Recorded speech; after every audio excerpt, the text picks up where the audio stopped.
શું તમે પણ તમારા ઘરમાં કોઈ વ્યક્તિ કંઈક માંગવા આવે અને તમે તરત આપી દો છો? તો આ વિડિયો ખાસ તમારા માટે છે, કારણ કે કેટલીક લોકમાન્યતાઓ અનુસાર ઘરની 3 વસ્તુઓ કોઈને આપતી વખતે ખાસ સાવચેતી રાખવામાં આવે છે. નમસ્કાર, આપ સૌનું હાર્દિક સ્વાગત છે મારા આ YouTube ચેનલ પર. આજે આપણે એક એવા વિષય પર વાત કરવા જઈ રહ્યા છીએ જે લગભગ દરેક ઘરને સ્પર્શે છે અને જેના વિશે આપણે ઘણીવાર વિચારીએ છીએ પણ ખુલ્લેઆમ ચર્ચા કરતા અચકાઈએ છીએ. તમારા ઘરમાંથી કોઈ વ્યક્તિ કંઈક માંગવા આવે અને તમે તરત જ તેને આપી દો છો? કદાચ તમે એમ સમજો છો કે આપવામાં જ ખરું છે અને આપણે કોઈને કંઈ આપતા અચકાવવું ન જોઈએ. પણ શું તમે જાણો છો કે આપણી સમાજમાં, આપણી લોકપરંપરાઓ અને પરિવારોમાં એવી કેટલીક પરંપરાગત માન્યતાઓ છે જે મુજબ ઘરની કેટલીક ચોક્કસ વસ્તુઓ કોઈને આપતી વખતે અથવા તો ઉધાર આપતી વખતે ખાસ સાવચેતી રાખવાની સલાહ આપવામાં આવે છે? હા, તમે સાચું સાંભળ્યું. આજે આપણે આવી જ 3 વસ્તુઓ વિશે વિગતવાર જાણીશું જેને કેટલીક લોકમાન્યતાઓ અને પરંપરાગત માન્યતાઓ અનુસાર ઘરમાંથી કોઈને આપતી વખતે ખાસ ધ્યાન રાખવાની ભલામણ કરવામાં આવે છે. આ ઉપરાંત આપણે એ પણ જાણીશું કે જો આ વસ્તુઓ કોઈને આપવી જ પડે તો તેનો યોગ્ય ઉપાય અથવા શુભ રીત શું છે અને આ માન્યતાઓ પાછળનું સામાજિક, મનોવૈજ્ઞાનિક અને પર્યાવરણીય તર્ક શું છે. તો ચાલો શરૂ કરીએ આ અદ્ભુત અને જ્ઞાનવર્ધક પ્રવાસ. આપણે બધા જાણીએ છીએ કે આપણી ભારતીય સંસ્કૃતિમાં દરેક નાની મોટી વસ્તુનું પોતાનું એક સાંકેતિક અને પ્રતીકાત્મક મહત્વ છે. આપણા ઘરનો દરેક ખૂણો, દરેક વાસણ, દરેક ચીજવસ્તુ, દરેક પદાર્થ એક નહીં અનેક અર્થો ધરાવે છે. આમાંની કેટલીક વસ્તુઓ આપણા દૈનિક જીવનમાં એટલી સામાન્ય છે કે આપણે તેમના વિશે વિચારતા પણ નથી. પણ જ્યારે આપણે કોઈને કંઈક આપીએ છીએ, ખાસ કરીને મહેમાનોને, સંબંધીઓને, પડોશીઓને અથવા જરૂરિયાતમંદોને, ત્યારે આપણે એ વસ્તુના ગુણધર્મો, તેની સ્થિતિ અને તેનો સમય, આ બધું અચેતનપણે ધ્યાનમાં આવી જાય છે. પણ શું આપણે એવી કેટલીક વસ્તુઓને ઓળખીએ છીએ જેને આપવાનું કેટલીક પરંપરાગત માન્યતાઓમાં ટાળવાની સલાહ આપવામાં આવે છે? ચાલો એક પછી એક આ 3 વસ્તુઓને ઓળખીએ અને જાણીએ કે શા માટે તેને આપવી કે ઉધાર આપવી એ કેટલાક લોકો માટે એક ચિંતાનો વિષય છે અને આ ચિંતાનું સ્વરૂપ શું છે. સૌપ્રથમ વાત કરીએ મીઠાની. હા, મીઠું, જે આપણા રસોડાનો એક અત્યંત જરૂરી, સામાન્ય અને અનિવાર્ય ઘટક છે, તે કેટલીક પરંપરાગત માન્યતાઓમાં ઘર અને સંબંધોની ઉર્જા, નસીબ અને સમૃદ્ધિ સાથે જોડવામાં આવે છે. મીઠું માત્ર સ્વાદ માટે નથી, પરંતુ તે એક રક્ષણાત્મક તત્વ પણ માનવામાં આવે છે. વિશ્વની ઘણી સંસ્કૃતિઓમાં મીઠાનો ઉપયોગ નકારાત્મક ઉર્જાને શોષવા અને સકારાત્મક ઉર્જાને જાળવવા માટે થાય છે. આપણા દેશમાં પણ જ્યારે કોઈ નવું ઘર બને છે ત્યારે ગૃહપ્રવેશ વખતે મીઠું, હળદર અને અન્ય શુભ વસ્તુઓ લાવવાનો રિવાજ છે. પણ શું તમે જાણો છો કે કેટલીક માન્યતાઓ અનુસાર ઘરમાંથી કોઈને મીઠું આપવું, ખાસ કરીને ખાલી હાથે અથવા વગર પૂછે, એ અશુભ માનવામાં આવે છે?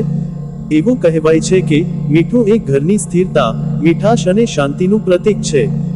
જ્યારે આપણે તેને કોઈ બીજાને આપી દઈએ છીએ ત્યારે એવું માનવામાં આવે છે કે આપણે ઘરનો કેટલાક હિસ્સો, એટલે કે સમૃદ્ધિ અને શાંતિ, બીજાને સ્થાનાંતરિત કરી દઈએ છીએ. આ માન્યતા એટલી વ્યાપક છે કે ઘણા ઘરોમાં જો કોઈ મહેમાન મીઠું માંગે તો યજમાન થોડું મીઠું આપે છે, પણ તેની સાથે કંઈક મીઠું અથવા ફળ પણ આપે છે, જેથી એકલું મીઠું આપવાનું ટાળી શકાય. કેટલાક સમાજોમાં તો એવું પણ માનવામાં આવે છે કે જો તમે કોઈને ખાલી હાથે મીઠું આપો તો તેની સાથે ઝઘડો, તકરાર અથવા સંબંધોમાં કડવાશ આવી શકે છે.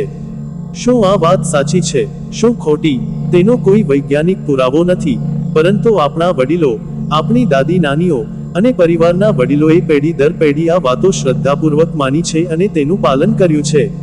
તેમના માટે આ માન્યતાઓ કોઈ અંધશ્રદ્ધા નથી, પરંતુ જીવનનો એક ભાગ છે, એક સાવચેતીનો ભાગ છે અને પરિવારની સુખ શાંતિ માટેની પ્રાર્થના છે.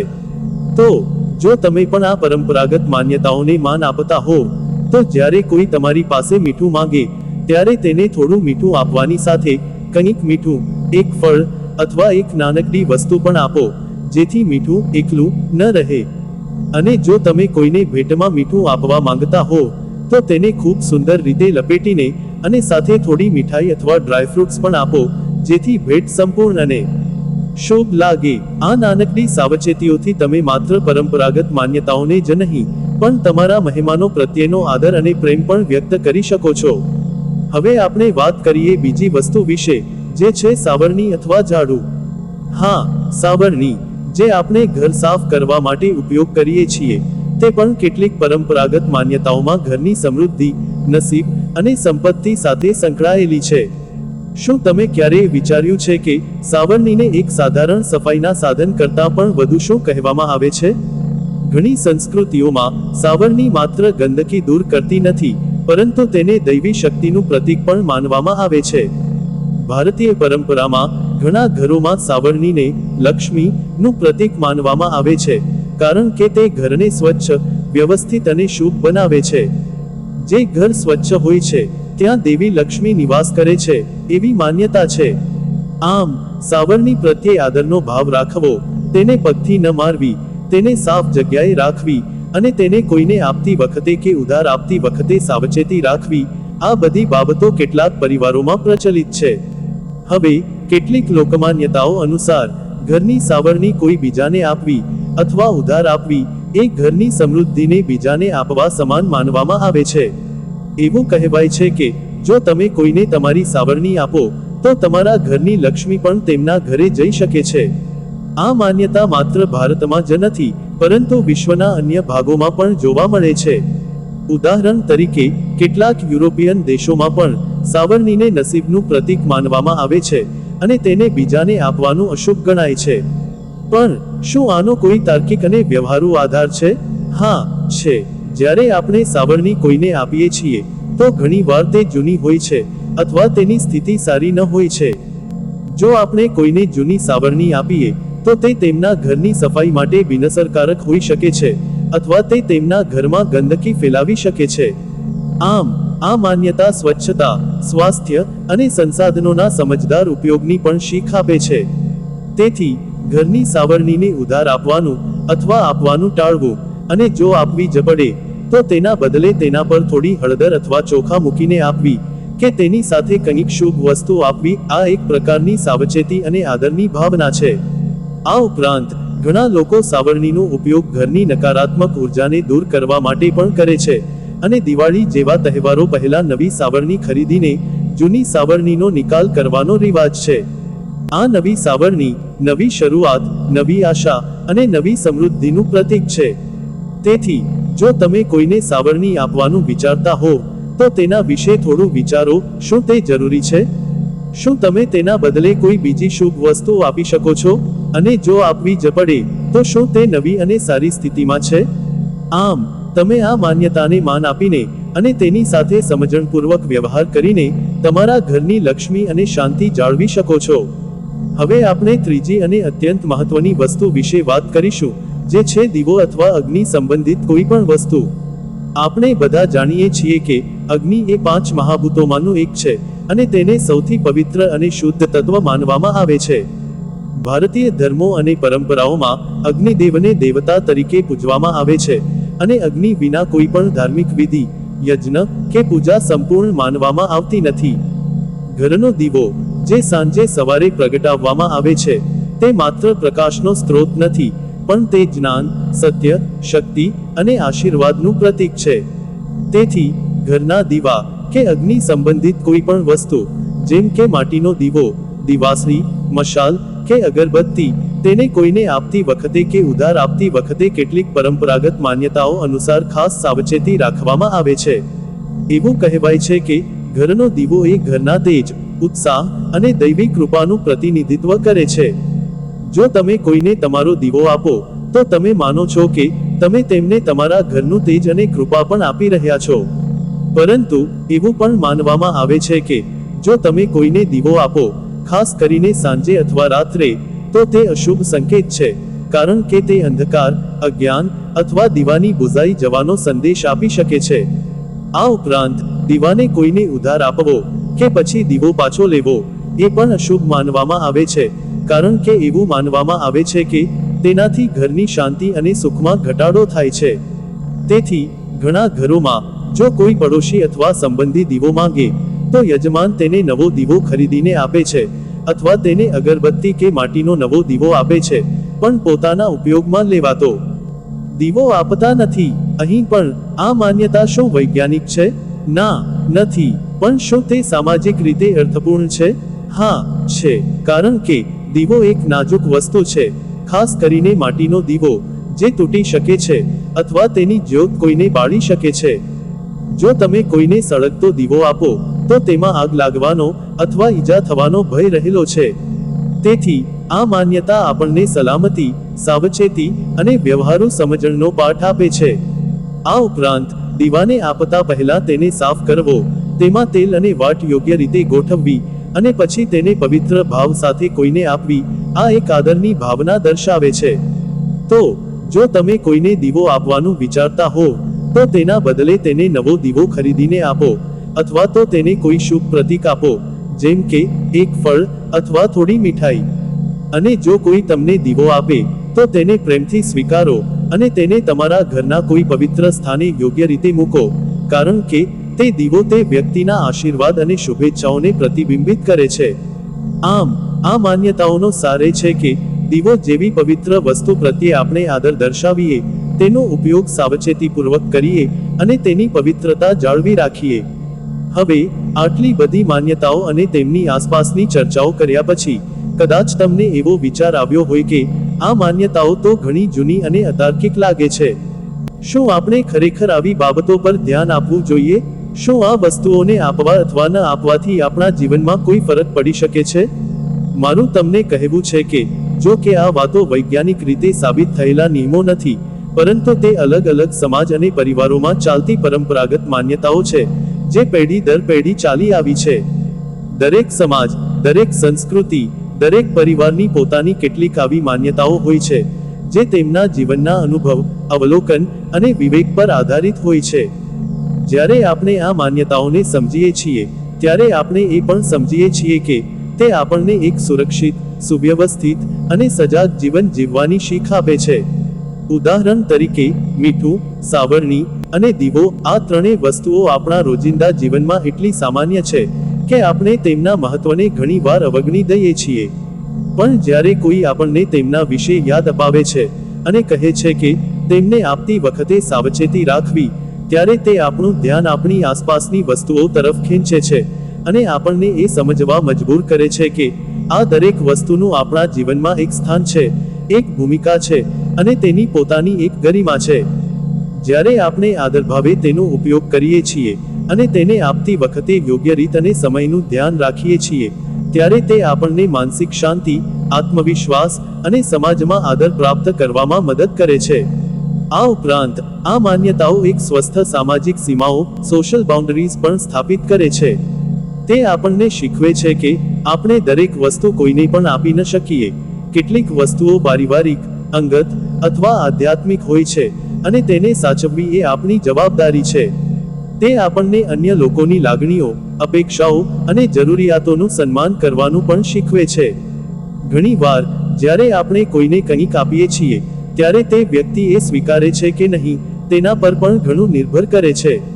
તેથી આ માન્યતાઓ આપણને એક સમજદાર ઉપભોક્તા અને ઉદાર યજમાન બનવાની કળા શીખવે છે. જો તમે આ માન્યતાઓને ફક્ત એક સાંસ્કૃતિક ધરોહર તરીકે જુઓ અને તેનો અમલ કરતી વખતે વિવેક અને સમજણનો ઉપયોગ કરો, તો તે તમારા જીવનમાં કોઈ ગેરલાભ નહીં લાવે, પરંતુ તમારા વ્યક્તિત્વમાં એક ઊંડાણ અને ગંભીરતા ઉમેરશે. હવે આપણે આ વિષય પર થોડા વધુ વ્યવહારુ અને ઉપયોગી મુદ્દાઓ પર ચર્ચા કરીએ, જેથી તમે આ માન્યતાઓને તમારા દૈનિક જીવનમાં કેવી રીતે સરળતાપૂર્વક સમાવી શકો તે સમજી શકો. સૌપ્રથમ, જો તમારે કોઈને મીઠું આપવું જ પડે તો તેને ખાલી હાથે ન આપો. તેના બદલે થોડું મીઠું એક સ્વચ્છ વાસણમાં અથવા કાગળમાં લઈને તેની ઉપર એક ચપટી હળદર અથવા એક ફૂલ મૂકીને આપો. આ રીતે તમે મીઠાને શુભતા અને પૂર્ણતાનો અહેસાસ આપો છો. બીજું, જો કોઈ તમને મીઠું ઉધાર માંગે અને તમે તેને ન આપી શકતા હો, તો નમ્રતાપૂર્વક તેને કહી દો કે અત્યારે ઘરમાં થોડું જ મીઠું છે, અથવા તો તેને થોડીક રકમ આપીને કહો કે આ લો અને પછી ક્યારેક મારે જોઈએ ત્યારે તમે મને આપજો. આમ તમે સંબંધોને મીઠાશ અને સમજણ સાથે જાળવી શકો છો. સાવરણીની વાત કરીએ તો જો કોઈ તમારી સાવરણી માંગે અને તમે તેને ન આપી શકતા હો, તો તેને નવી સાવરણી ખરીદીને આપો અથવા તેને કોઈ બીજી રીતે મદદ કરો. જો તમારી પાસે જૂની સાવરણી હોય અને તમે તેને કોઈને આપવા માંગતા હો તો તેને સાફ કરીને તેના પર હળદર ચોખા લગાવીને આપો, જેથી તે શુભ અને સ્વીકાર્ય બને. દીવાના કિસ્સામાં જો કોઈ તમારો દીવો માંગે તો તેને એક નવો અસ્પૃષ્ટ દીવો આપો અને જૂના દીવાને તમારી પાસે રાખો. જો કોઈ તમને દીવો આપે તો તેને સન્માનથી સ્વીકારો અને તેને તમારા પૂજા ઘરમાં મૂકો અથવા તો તેને કોઈ શુભ પ્રસંગે પ્રગટાવો. આ નાનકડા પ્રયાસો દ્વારા તમે માત્ર પરંપરાઓનું જ નહીં પણ આધુનિક જીવનની વ્યવહારિકતાનું પણ ધ્યાન રાખી શકો છો. હવે જો તમે આ માન્યતાઓને આધ્યાત્મિક અને ઉર્જાત્મક દૃષ્ટિકોણથી જુઓ તો આ વસ્તુઓ માત્ર ભૌતિક પદાર્થો નથી પણ તે ઉર્જાના વાહક છે. મીઠું, સાવરણી અને દીવો આ ત્રણેય વસ્તુઓ આપણા ઘરની સ્વચ્છતા, સુરક્ષા અને શાંતિ માટે જવાબદાર છે. મીઠું પાચન અને સ્વાદને નિયંત્રિત કરે છે, સાવરણી સ્વચ્છતા જાળવે છે અને દીવો પ્રકાશ અને જ્ઞાન ફેલાવે છે. જ્યારે આપણે આ વસ્તુઓને બીજાને આપીએ છીએ ત્યારે આપણે તેમની સાથે જોડાયેલી ઉર્જાનું પણ ટ્રાન્સફર કરીએ છીએ. તેથી તેમને શુદ્ધ, સ્વચ્છ અને હકારાત્મક રાખવાનું મહત્વ છે.